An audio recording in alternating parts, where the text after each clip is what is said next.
이번 집중호우로 도내 캠핑장에서 구조된 인원만 100명이 넘는 것으로 나타났습니다. 빠른 대피가 최선의 예방책입니다. 홍천군 내촌면의 한 마을이 20년째 장마철이면 섬마을로 변하고 있습니다. 주민들은 오도 가도 못하는 상황인데 홍천군은 문제의 원인을 주민들에게 돌렸습니다.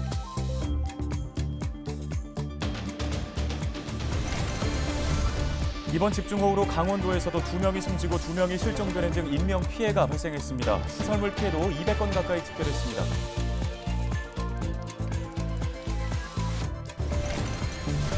원주에서는 도내 최초로 만들어진 평화의 소녀상 제막 7주년을 맞아 특별한 행사가 열립니다. 주요 내용 전해드립니다.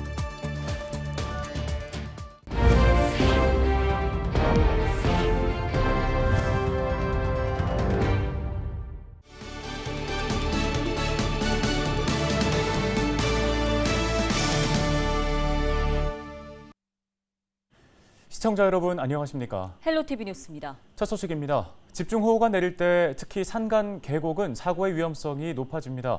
순식간에 불어난 물이 금세 급류로 바뀌기 때문인데요. 네, 갑작스러운 폭우에 어쩔 수 없이 피해가 나는 경우도 있지만 미리 대피를 했더라면 하는 안타까운 일도 적지 않습니다. 전문가들은 자연재난 상황에서 빠른 대피가 최선의 예방책이라고 강조합니다. 이다혜 기자입니다.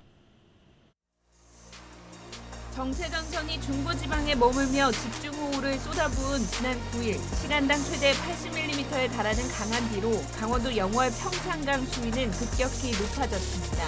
강 건너 마을로 들어가는 잠수교가 거의 잠긴 상황에 승용차 한 대가 무리하게 진입합니다. 결국 강 한가운데 차가 멈춰섰고 운전자만 가까스로 탈출했습니다. 차량은 거센 물살에 힘없이 떠내려갑니다. 자칫 인명사고로 이어질 수 있는 아찔한 순간이었습니다. 실제 인명피해가 발생한 안타까운 사고도 있었습니다. 지난 9일 오후 2시 40분쯤 강원도 영월 동강에서 래프팅을 하던 50대 여성이 강물에 빠져 숨졌습니다. 불어난 강물에 보트가 뒤집힌 겁니다. 이날 해당 지역에는 호우경보가 내려졌지만 행정당국이나 래프팅 업체, 관광객 모두 위험성을 제대로 인지하지 못한 사고입니다. 급작스러운 폭우로 캠핑장이나 야영장에 발이 묶인 사례도 잇따랐습니다. 강원도에서만 100명 넘게 고립됐다가 구조됐습니다.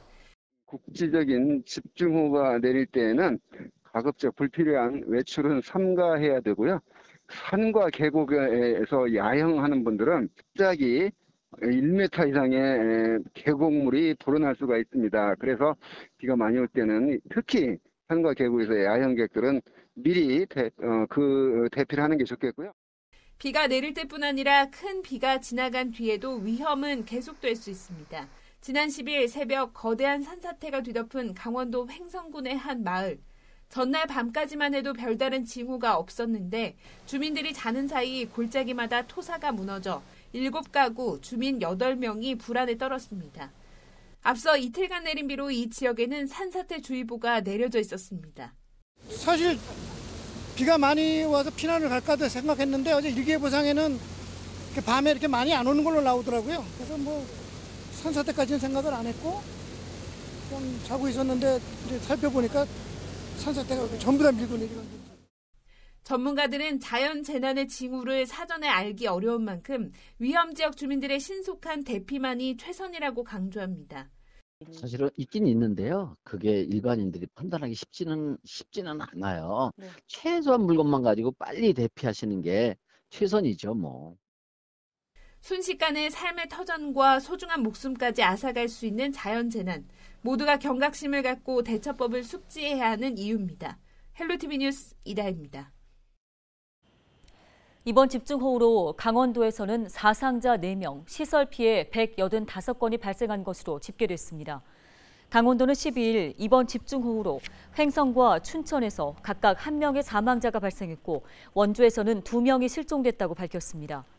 양구군에서는 주택 침수로 2가구 4명의 이재민이 발생했으며 45가구 72명이 일시 대피했다가 귀가했습니다.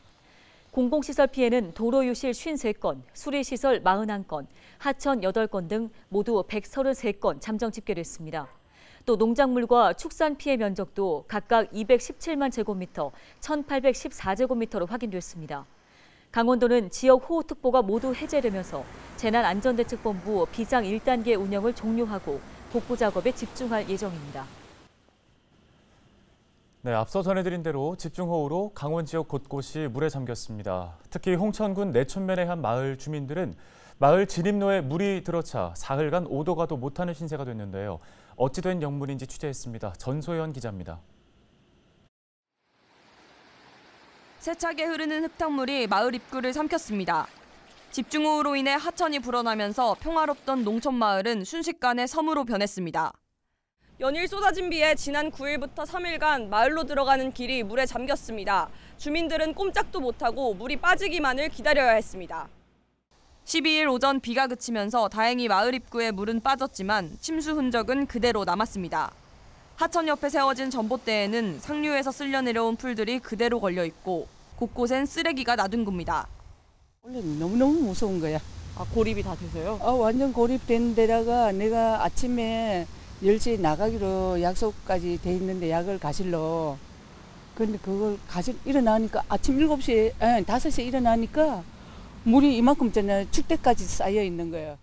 이 마을엔 27가구 45명의 주민들이 거주하고 있습니다. 문제는 이런 고립 생활이 매년 반복되고 있다는 점입니다. 주민들은 비만 오면 하천이 넘친다며 제방을 쌓아줄 것을 요구했습니다. 제방도 안 써주고. 그래서 비가 오면 계속 잠기는 거예요? 그럼 매년 그렇지. 그러니까 해주겠다는데 그걸 해줘야 해주는 거지. 내가 20년 뛰니까 20년 동안 해준다 그러고 안 하고 있는 건데. 홍천군의 입장도 수년째 똑같습니다. 하천 기본계획에 의해서만 제방 건설이 가능한데 사유지 문제가 해결되지 않으면서 건설이 미뤄지고 있다는 겁니다. 도로 침수가 반복되는 문제도 주민들의 탓으로 돌립니다. 일부 토지 소유자가 반대하면서 뭐냐면 일부 구간은 하천 기본계획에도 빠졌고 이 기본계획 바탕으로 제방들을 쌓거든. 그러면 주민들이 그 입구에 있는 분을 설득을 했어야죠. 문제가 계속되자 김진태 강원도지사는 지난 11일 이 마을을 찾아 대책 마련을 약속했습니다. 다음 주 또다시 집중호우가 예보된 가운데 비만 오면 섬마을로 변하는 지역 주민들은 오늘도 불안에 떨고 있습니다. 헬로티비 뉴스 전소연입니다.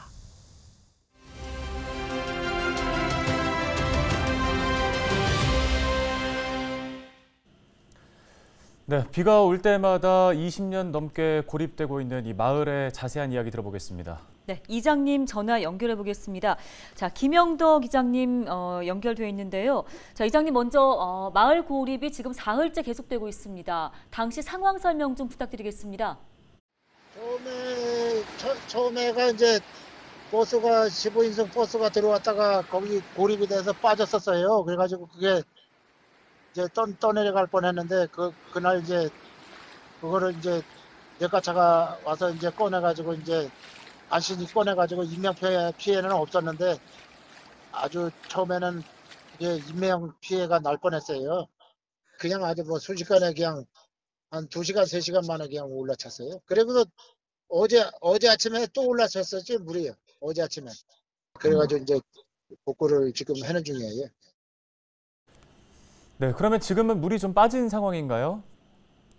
내초면에서 이제 정윤선 위원장님하고 이제 총무회장님하고 열심히 협조해 주시고 도와주셔가지고 이제 복구 속도는 빨라졌어요. 예. 토사물 걷어내고 이제 모래 쌓인 거 이제 차가 빠지잖아요. 가면 그러니까 그거를 이제 자갈 같은 거를 이렇게 해가지고 이제 다져가지고 이제 그 차가 다닐 수 있도록 이제 그렇게 복구를 하고 있습니다. 예. 예, 고립된 상황에서 홍천군이나 강원도에 어떤 추가적인 지원이 있었는지가 궁금합니다. 구호 물품 지원 등 외부와의 소통은 좀 어떻게 해결을 하셨는지요? 구조 물품 같은 거는 그런 것은 뭐 없었는데 어디가 복구하는 데는 이제 잘 도와주고 계셔요. 예. 군청하고 면하고 이제 군청하고 도하고 이제 어저께 이제 도지사님도 오셔가지고 이제 재난 지역으로 이제 지정해 주셔가지고 이제 제방 쌓고 이제 다리 놓아주신다고 그렇게 말씀을 해 주셨어요. 네. 네, 폭우 때마다 화상대 1, 2가 고립된다고 들었습니다. 그동안 홍천군의 지원 요청을 꾸준히 하셨다고 하는데 좀 해결되지 않는 이유는 뭘까요? 물이 한 200mm, 300mm가 비가 오면은 길이 이제 수몰이 되는 거예요. 그래서 길이 한 1.5km, 2km 그 정도 이제 수몰이 돼서 주민분들이 이제 고립 상태에 있는 거죠. 예. 건의서도 이제 재난위험지역으로 지정해달라고 건의서도 넣고 그랬었어요. 근데 그게 얼른 안 되더라고요. 뭐 여건상 무엇이 안 돼가지고 그렇게 안 된다고 그렇게 말씀하셨습니다. 예. 네, 이장님, 끝으로 홍천군과 강원도에 하시고 싶은 말씀 있으실까요? 앞으로는 이제 그런 일이 이제 보고라든가 그런 게 이제 좀 안 왔으면 좋겠는데, 홍천군에서도 적극적으로 이제 장비라든가 포크랭이라든가 덤프차든가 그런 거 지원을 해주셔가지고 앞으로 이제 3, 4일이면 완전 복구가 되겠어요. 그러니까 도지사님이 길게는 뭐 3년 걸리시면 이제 그거를 해주신다 그러는데 조금이라도 저희 입장에서는 이제 1년이라도 땡겨서 이제 해 주실 수 있으면 저는 감사하게 생각하지요. 뭐. 예. 네, 피해 복구가 빠르게 이루어지기를 바라겠습니다. 말씀 여기까지 듣겠습니다. 화상대 1리 김영덕 이장님이었습니다.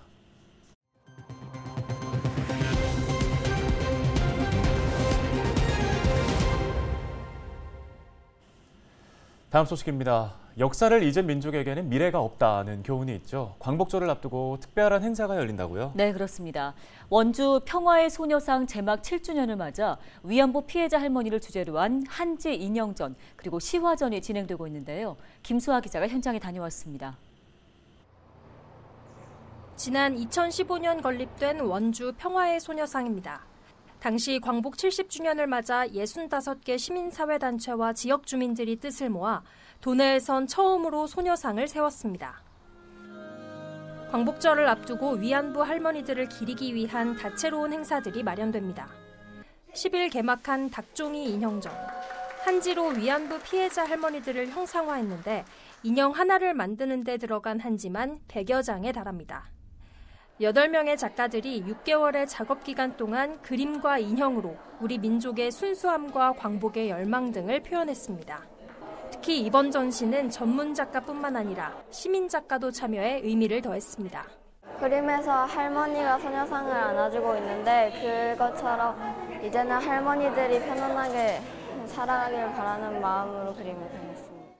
전시를 관람한 시민들은 평소 잊고 있던 우리의 아픈 역사를 다시금 떠올리게 됩니다. 작품 하나하나마다 정말 가슴 아프고요. 이 아픈 역사를 많은 사람들이 기억해줘야 이 할머니들의 아픔이 조금이라도 좀 가시지 않을까 그런 마음이고요. 원주 시민연대는 앞으로도 일본 정부의 역사 왜곡에 맞서 위안부 피해 할머니들의 명예 회복을 도울 계획입니다. 그래서 저희가 역사를 올바르게 직시하지 않으면 끊임없이 역사를 왜곡하게 된다. 그래서 이러한 시민 행사는 우리 역사를 우리가 먼저 올바르게 알아야 된다. 원주 평화의 소녀상 앞에선 매주 수요일마다 일본의 공식적인 사과와 위안부 할머니들의 인권 회복을 요구하는 집회가 열리고 있습니다.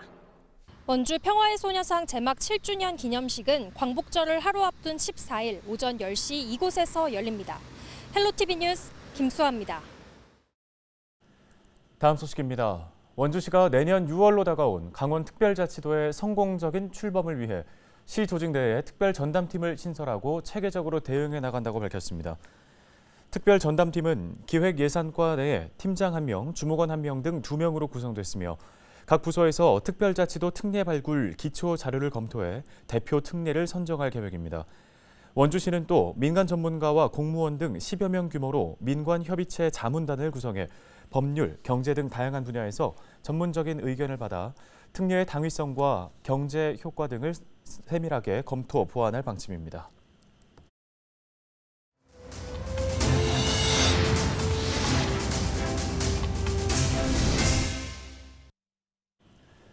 뉴스 마치겠습니다. 네, 여러분 고맙습니다.